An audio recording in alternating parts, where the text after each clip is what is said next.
நண்பர்கள் அனைவருக்கும் வணக்கம். நான் தமிழ்நாடு காவல்துறையில் முதல்நிலை பெண் காவலராக பணிபுரிந்து வருகிறேன். ஃப்ரெண்ட்ஸ், நீங்கள் எல்லாருமே எதிர்பார்த்துட்டு இருந்த போலீஸ் நோட்டிஃபிகேஷன், இந்த 2025க்கான போலீஸ் நோட்டிஃபிகேஷன் நமக்கு வரப்போகுது. அதை நம்மளுடைய டிஎன்யூஎஸ்ஆர்பி அஃபீஷியல் வெப்சைட்டில் நமக்கு அனௌன்ஸ் பண்ணியிருக்காங்க. காமன் ரெக்ரூட்மெண்ட்டுக்கான போலீஸ் ரெக்ரூட்மெண்ட்டுக்கான நோட்டிஃபிகேஷன் வரப்போகுது அப்படின்னு சொல்லிட்டு நமக்கு அஃபீஷியல் வெப்சைட்டில் நமக்கு அனௌன்ஸ் பண்ணிட்டாங்க. இவ்வளோ நாள் நான் வீடியோ போடாததுக்கான காரணமும் அதுதான். எல்லாருமே அகாடமி, நம்ம அகாடமிலாம் கிடையாது, நம்ம ஒரு தகவல், சரிங்களா, உங்களுக்கு தெரியாத விஷயங்களை சொல்ல நான் உங்களுக்கு ஒரு கைட்னஸ், அவ்வளோதான். நான் பெரிய அகாடமியோ பெரிய ஆளோ அவ்வளோலாம் கிடையாது. நம்ம ஒரு விஷயம் சொல்லும்போது அது நடக்கலை அப்படின்னு சொல்லும்போது நம்ம மறுபடியும் பசங்களோட மைண்டை மாற்றக்கூடாது. அவங்க ஒரு நிலையாக இருக்கட்டும், ஒரு அமைதியாக இருக்கட்டும், நம்ம அதுக்கப்புறம் வீடியோ போடலாம் அப்படின்னு சொல்லிட்டு தான் நான் நோட்டிஃபிகேஷன் சொன்ன டேட்டில் வராதனால நான் அடுத்து வீடியோ போடலை. ஓகே, இனிமேல் உங்களுக்கு ரெகுலராக நான் கண்டிப்பாக வீடியோ போடுறேன். ஏன்னா நிறைய டிப்ஸ் இருக்குது. இந்த வட்டம் நம்ம அப்ளிகேஷன் கொண்டு ரொம்ப கரெக்டாக நம்ம அப்ளை பண்ணால் தான் நமக்கு ஹால் டிக்கெட்லாம் வரும். ஏன்னா நிறையா விதத்தில் ரிஜெக்ட் பண்ணுறதுக்கான வாய்ப்புகள் இருக்குது. ஏன்னா இவ்வளோ லேட்டாக நோட்டிஃபிகேஷன் வந்ததுக்கான காரணமும் அதுதான். நிறைய மெத்தட் மாடிஃபை ஆகிருக்கும்.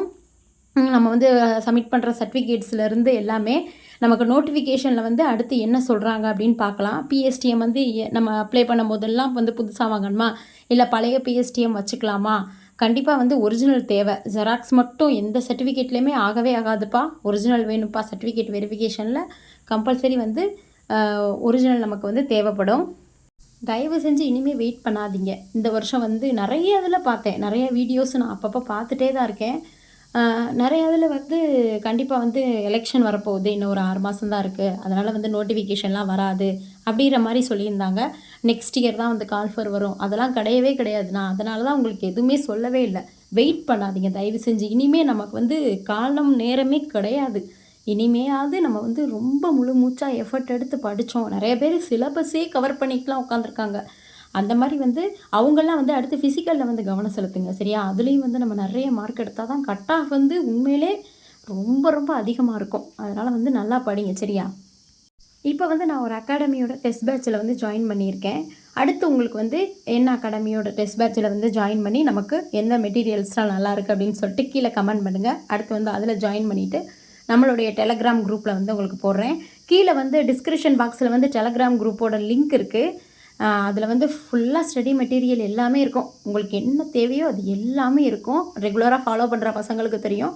அதே மாதிரி என்னென்ன டெஸ்ட் பேட்ச்சு, உங்களுக்கு வேறு டானாக்காரன் கேட்பீங்க, அதிவீரன் கேட்பீங்க. நீங்கள் கேட்குற டெஸ்ட் பேட்ச் எல்லாமே எனக்கு தெரிஞ்ச ஃப்ரெண்ட்ஸு, அப்புறம் என்னுடைய போலீஸை வச்சுருக்க நிறைய குரூப்பில் இருந்தெல்லாம் நான் வாங்கி உங்களுக்கு அந்த டெலகிராம் குரூப்பில் கொடுத்துட்டே தான் இருக்கேன். உள்ளே போய் பார்த்தீங்க, ஃபைல்ஸில் போய் பார்த்தீங்க, புதுசாக வரவங்க ஃபைல்ஸில் போய் பார்த்தீங்க அப்படின்னாவே உங்களுக்கு நிறைய மெட்டீரியல்ஸ் இருக்கிறது தெரிய வரும்.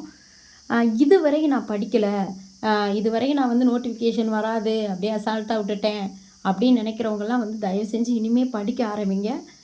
ரொம்ப போட்டி ரொம்ப அதிகமாகவே இருக்கும். அடுத்து எலெக்ஷன் முடிஞ்சு நமக்கு இன்னொரு கால்ஃபர் வருதா என்ன அப்படின்றது நெக்ஸ்ட் இயர் தான். இன்னும் 2 இயர்ஸ் ஆகலாம், 3 இயர்ஸ் ஆகலாம். அது நம்ம கணிக்கவே முடியாது. அதனால் இப்போ கிடச்சிருக்க இந்த வாய்ப்பு ரொம்ப அரிய வாய்ப்பு.